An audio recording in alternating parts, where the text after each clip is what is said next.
A soft breeze carried the scent of jasmine into the room, where Daniel Sutton sat at his desk, flipping through photographs of his 10th wedding anniversary. The pictures painted a portrait of bliss. Him and Laura, his wife, beaming under the golden glow of fairy lights at a quiet beachside dinner. To anyone else, their life was the epitome of perfection. A decade-long marriage built on love, mutual respect, and shared dreams. But to Daniel, it felt more like a carefully crafted facade. Daniel was a structural engineer, methodical and precise in both his work and personal life. He believed in stability, in laying strong foundations, whether for a skyscraper or a marriage. For years, he had been Laura's rock, supporting her career as an event planner, attending countless galas and charity events, and sacrificing his own hobbies to accommodate her unpredictable schedule. In return, she had brought a sense of excitement and spontaneity into his otherwise calculated world. But in recent months, Daniel had started noticing cracks in their seemingly solid life together. It began with Laura's late nights at work. As her event planning business grew, she often came home long after Daniel had gone to bed, claiming deadlines and demanding clients as the culprits. At first, he dismissed it as part of her ambition. Laura had always been driven, eager to make a name for herself in a competitive industry. Yet, there were moments when her explanations felt rehearsed, her laughter forced, her touch distant. One evening, as Daniel prepared dinner, a simple pasta dish they used to enjoy during their early years together, he asked her about her day. "Busy, as usual," Laura replied, pouring herself a glass of wine. Her phone buzzed on the counter, but she didn't pick it up. Instead, she flipped it face down. "You've been working so hard lately," Daniel said, forcing a smile. "Maybe we should plan a weekend getaway? Just us." "It's been a while."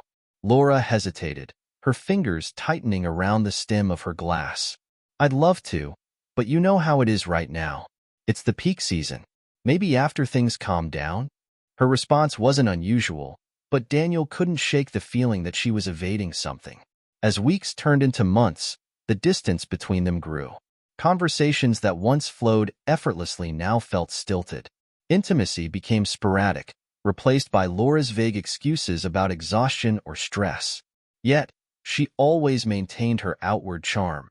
At dinner parties, she laughed at his jokes, held his hand, and played the part of a devoted wife.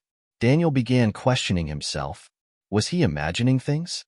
Was he projecting his own insecurities onto her? After all, relationships evolved, and the fiery passion of their early years had naturally given way to a quieter companionship. But something didn't sit right. One night, while Laura was out at yet another client meeting, Daniel sat alone in their bedroom. His gaze drifted to her side of the closet, where her colorful dresses hung neatly. A sense of unease settled over him as he noticed an unfamiliar perfume lingering in the air. Not the floral scent she usually wore, but something musky and intense. He dismissed it, telling himself it was probably just a new brand she hadn't mentioned. But deep down, doubt began to creep in. Things took a turn on their anniversary. Daniel had planned a surprise dinner at the restaurant where they'd had their first date, complete with a string quartet playing their favorite song. Laura seemed genuinely touched, her eyes welling up as she clinked her glass against his.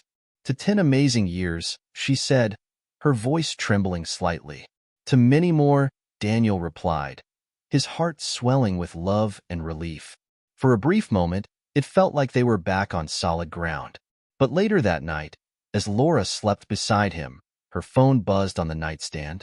The screen lit up with a message, "Miss you already." Tonight was unforgettable.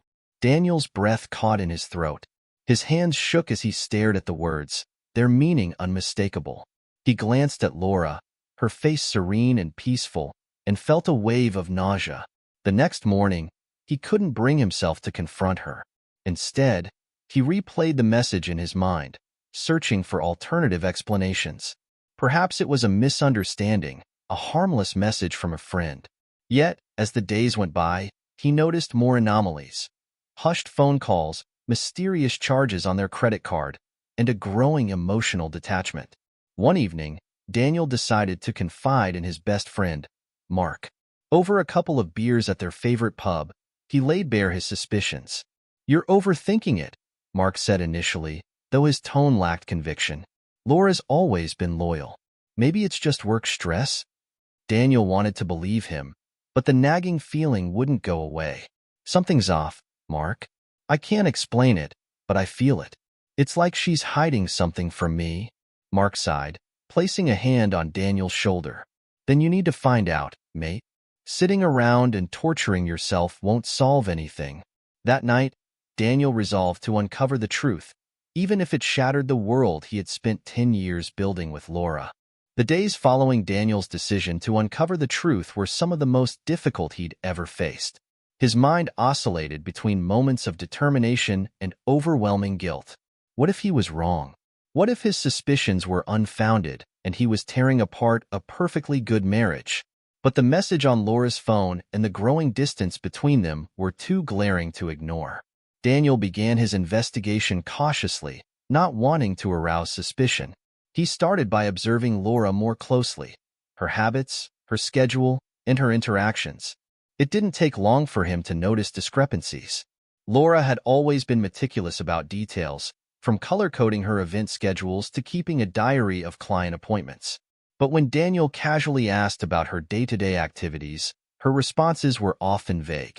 "How was the meeting with the Johnsons?" he asked one evening, referring to a wealthy couple she had mentioned as potential clients.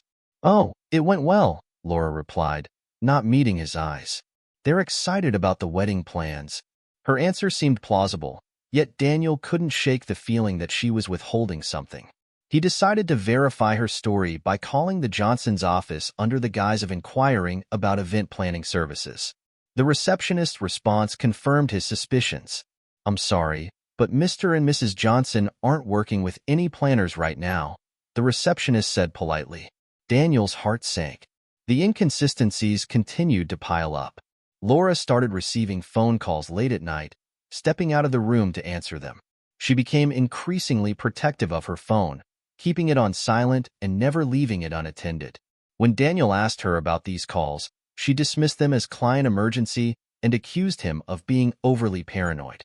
Despite his growing unease, Daniel hesitated to confront her directly. He didn't want to accuse her without concrete evidence. Instead, he turned to technology. Late one night, while Laura was in the shower, Daniel accessed her phone using a passcode he had observed her entering. His hands trembled as he scrolled through her messages and emails. What he found made his blood run cold. There were dozens of messages between Laura and an unknown number. The exchanges were intimate, filled with inside jokes, pet names, and plans for secret rendezvous. One message, in particular, stood out. "I can't wait to see you again tomorrow. I'll tell him I'm working late." The betrayal was undeniable. Daniel felt as though the ground beneath him had crumbled, leaving him in free fall. He closed the phone and returned it to its place before Laura emerged from the bathroom. That night, as she lay beside him, he stared at the ceiling, grappling with a torrent of emotions: anger, heartbreak, and disbelief. How had he missed the signs? How had the woman he loved become a stranger with a secret life? The next day, Daniel confided in Mark once again, this time laying out the damning evidence. "She's cheating, Mark." "There's no doubt anymore," Daniel said, his voice thick with emotion. Mark leaned back in his chair, his expression grim. "I'm sorry, man. I really am. But you can't just sit on this. You need to talk to her. Confront her." Daniel shook his head. "Not yet. I need to know everything first. I need to understand how far this goes before I decide what to do." Determined to uncover the full extent of Laura's betrayal, Daniel hired a private investigator, a no-nonsense woman named Karen with years of experience in marital investigations. Within days, Karen's findings painted a devastating picture. Laura had been seeing a man named James Weston, a successful entrepreneur she had met at one of her events. They had been involved for nearly a year, meeting in hotels, secluded cafes, and occasionally even at James's lake house. Photographs and timestamps confirmed it all. There was no denying the depth of her deception. Daniel's pain deepened with every revelation. He recalled moments when Laura had claimed to be working late or attending networking events, only to realize now that those were the times she had been with James.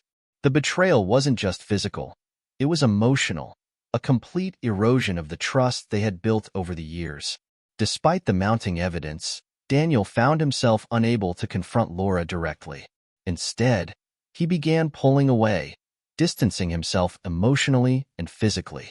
He avoided their usual routines. No more shared breakfasts, no more movie nights on the couch. Laura noticed the change and questioned him about it, but Daniel deflected, unwilling to reveal what he knew. His silence was both a shield and a weapon, giving him time to process the situation while punishing Laura in subtle ways. He stopped complimenting her, stopped asking about her day, stopped initiating affection. He watched as she grew increasingly uneasy, her guilt manifesting in small ways, nervous glances, forced smiles, and overcompensating gestures of affection. One evening, Laura suggested they go out for dinner, hoping to rekindle their connection. Daniel agreed, but his demeanor remained cold and detached throughout the meal. "Is everything okay?" Laura asked, her voice tinged with worry. Daniel stared at her for a moment, debating whether to unleash the storm brewing inside him. Instead, he forced a smile and replied, "Just tired. Work's been stressful." It was a lie, but Laura didn't press further. As the weeks went by, Daniel's resolve hardened. He couldn't continue living this way, trapped in a marriage built on lies. But he also couldn't simply walk away without making Laura understand the depth of her betrayal. He needed her to feel the pain she had inflicted, to confront the consequences of her actions. One night, Daniel sat alone in his home office, surrounded by memories of their life together. Photos of vacations, framed wedding vows, and trinkets from anniversaries lined the shelves. He felt a pang of sadness, but it was quickly overshadowed by anger. It was time to take control. The air in the room felt heavy, almost suffocating, as Daniel sat across from Laura at the dining table. It was their usual Friday evening dinner, but the atmosphere was anything but ordinary. Laura picked at her salad, her eyes darting toward Daniel, who hadn't said much since he got home. "Daniel," she began cautiously, her voice soft but probing. "Is something wrong? You've been so distant lately."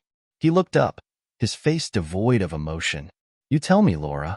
Is there something you want to talk about?" Her fork froze midair, and her expression shifted, confusion mixed with unease. "What do you mean?"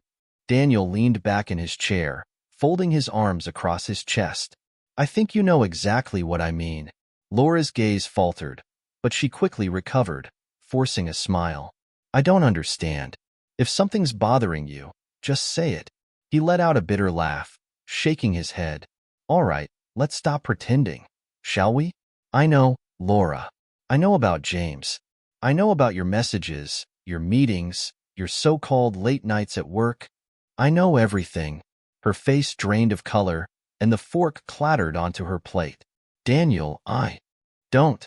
He interrupted sharply, his voice rising. "Don't insult me with lies or excuses.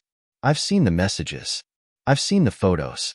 Do you have any idea what it's like to live with someone who looks you in the eye every day and lies to your face?" Tears welled up in Laura's eyes, and her hands trembled as she reached for him. "Daniel, please, let me explain." "Explain?" He stood abruptly, his chair scraping against the floor. "What could you possibly explain?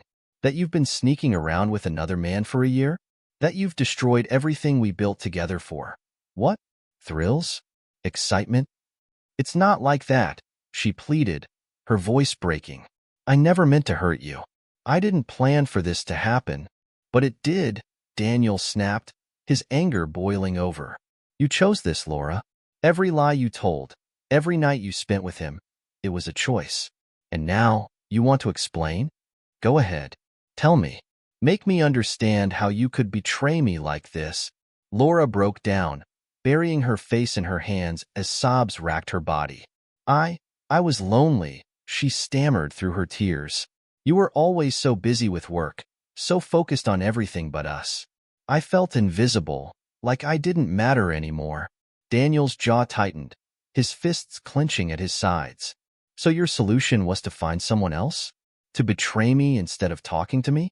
Do you have any idea how pathetic that excuse sounds?" "I was wrong," she admitted, her voice barely above a whisper.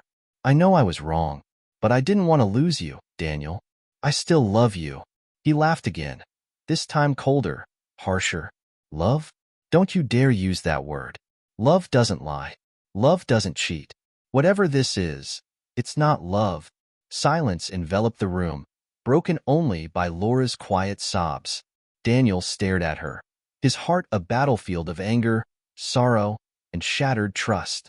The woman he had loved for a decade now felt like a stranger. "Here's what's going to happen," he said finally, his voice steady but devoid of warmth. "You're going to pack a bag and leave. Tonight. I need space to think. I don't know what happens next, but I can't look at you right now." "Daniel, please," she begged, standing and reaching for his hand. "Don't do this. We can work through this. I'll do whatever it takes." He stepped back, avoiding her touch. "You already did enough, Laura. Too much. Now go." For a moment, she stood frozen, her face a mask of despair. Then, slowly, she nodded and turned toward the bedroom. Daniel watched as she disappeared down the hallway, her footsteps echoing like a funeral march. When the door finally closed behind her an hour later, Daniel sank onto the couch, his head in his hands. The silence of the house, once a source of comfort, now felt oppressive. He picked up his phone and opened the gallery folder Karen, the private investigator, had sent him. Images of Laura and James, smiling, holding hands, lost in each other, flashed before him like a nightmare on repeat. He felt his chest tighten, the betrayal cutting deeper than he thought possible. Unable to sit still, Daniel grabbed his coat and stepped outside. The crisp night air hit his face, but it did little to calm the storm inside him. He wandered aimlessly through the empty streets, replaying every moment of the confrontation in his mind. Despite his anger, a part of him mourned the loss of the woman he thought he knew. He remembered the way Laura's eyes used to light up when she laughed, the warmth of her touch, the way she used to sing along to the radio during road trips. Were those moments real, or had they been a lie, too? As he stood on a bridge overlooking the city skyline, Daniel realized he was at a crossroads. He could let this betrayal define him, consuming him with anger and resentment, or he could find a way to move forward. The choice, however, was far from easy. The house felt like a hollow shell after Laura's departure. Her absence was both a relief and a source of deep sorrow. Everywhere Daniel turned, he was haunted by memories of their life together. The faint scent of her perfume lingering in the bedroom, the half-empty mug she'd left on the counter, the wedding photo still hanging on the wall. For the first time in years, Daniel allowed himself to cry. He sat on the edge of their bed, his head in his hands, as the weight of everything came crashing down. The pain of betrayal was like an open wound, raw and unrelenting. Yet, beneath the grief, a simmering anger remained, a fire that refused to be extinguished. Over the following days, Daniel immersed himself in work, desperate to drown out the chaos in his mind. His colleagues noticed the change in him. He was more focused, almost obsessively so, but his usual warmth was gone. Mark, ever the loyal friend, approached him one afternoon with concern etched on his face. "Daniel, you need to talk to someone about this," Mark said. "You can't just bury it all and hope it goes away." Daniel shook his head, his expression steely.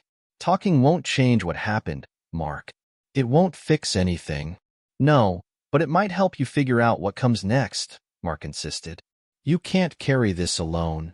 Reluctantly, Daniel agreed to attend a counseling session, though he wasn't entirely convinced it would help. Sitting in a small, cozy office with a kind-faced therapist named Dr. Hayes, he poured out his story for the first time. "She was my world," Daniel said, his voice heavy with emotion. "I trusted her completely, and she destroyed it all. For what? A fling? A fantasy?" Dr. Hayes listened intently, her expression empathetic. "Betrayal like this is devastating, Daniel. It shakes the foundation of everything you believed in. But the question now is, what do you want to do with that pain?" "I don't know," he admitted. "Part of me wants to forgive her, but another part of me can't even look at her without feeling sick. How do you move past something like this?" "There's no simple answer," Dr. Hayes replied gently. "Healing takes time, and forgiveness, if you choose to offer it, must come on your terms. But first, you need to decide what's best for you, not just as a husband, but as a person." The sessions became a lifeline for Daniel, helping him process his emotions and gain clarity about his future. He realized that while Laura's actions had shattered his trust, they didn't have to define his life. Slowly, he began to rebuild, not for her, but for himself. Meanwhile, Laura reached out repeatedly, leaving voicemails and sending heartfelt emails. She apologized profusely, begging for another chance and promising to do whatever it took to earn his forgiveness. Daniel read her messages, but couldn't bring himself to respond. The wounds were too fresh, and the thought of letting her back into his life felt impossible. One evening, Laura showed up unannounced at the house. Daniel hesitated before opening the door, his heart pounding as he faced her for the first time since their confrontation. She looked pale and worn, her eyes red from crying. "Daniel, please," she said, her voice trembling. "Just hear me out. I know I don't deserve it, but I need you to know how sorry I am." He stood in the doorway, his expression unreadable. "You have 5 minutes." Laura stepped inside, her hands clasped tightly in front of her. "I know I hurt you in ways I can never undo," she began, "and I'll regret it for the rest of my life. What I did was selfish and unforgivable, but I need you to understand. It wasn't because I didn't love you. I was lost, Daniel. I felt invisible, and I made terrible choices because of it." Daniel's jaw tightened, his anger bubbling beneath the surface. "You don't get to justify this, Laura. You had a choice, 100 choices, and every time, you chose him." She nodded, tears streaming down her face. "I know, and I hate myself for it, but I'm willing to do whatever it takes to make things right. Therapy, counseling, anything you want. Just give me a chance to prove that I can be better." Her words hung in the air, heavy with desperation. Daniel looked at her, searching for a trace of the woman he had fallen in love with all those years ago. But all he saw was a stranger who had torn his life apart.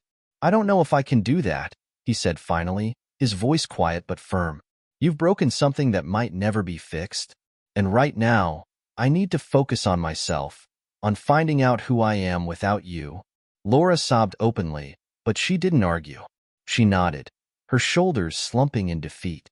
"I understand," she whispered. "I'll go." As she walked out the door, Daniel felt a mix of relief and sorrow.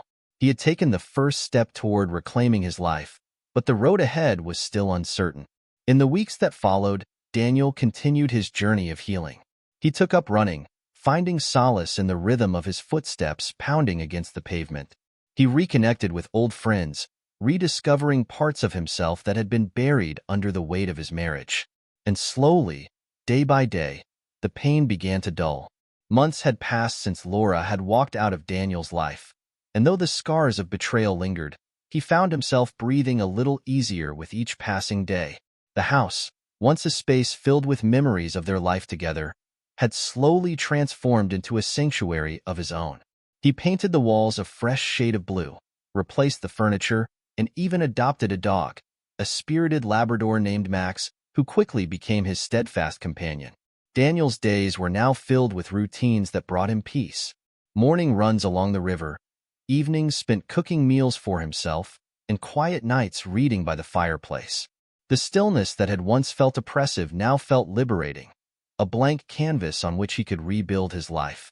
One crisp autumn afternoon, as Daniel walked Max through the park, he ran into Mark, who greeted him with his usual grin. "You look different," Mark remarked, eyeing him curiously. "In a good way." Daniel chuckled. "That's what happens when you finally let go of the things weighing you down."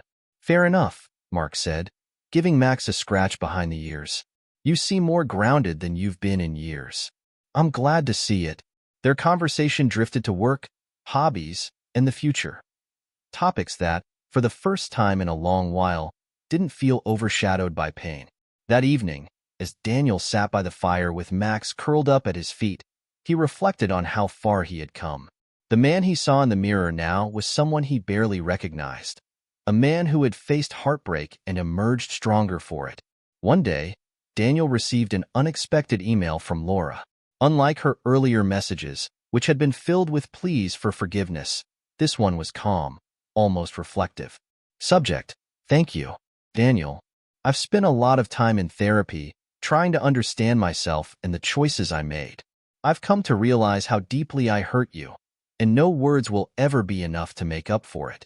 But I wanted to thank you for the life we shared, for the love you gave me, and for teaching me the value of honesty, even in its absence.